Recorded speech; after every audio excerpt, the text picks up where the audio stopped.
How to turn off likes on your Facebook profile picture. Hey everyone, welcome back to the channel. In today's video, I will show you how to turn off likes on your Facebook profile picture. So now without further ado, let's get started. So first thing first, open the Facebook app on your phone and make sure that you're logged in to your account.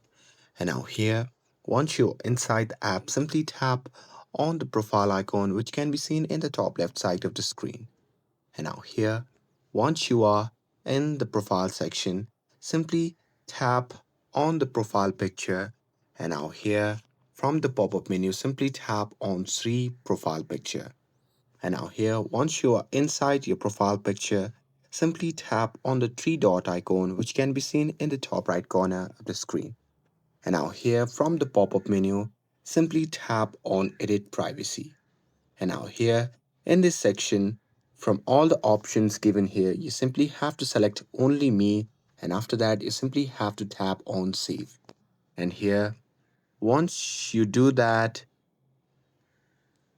your profile picture likes will be hidden from others based on the setting that you have choose. And that's it.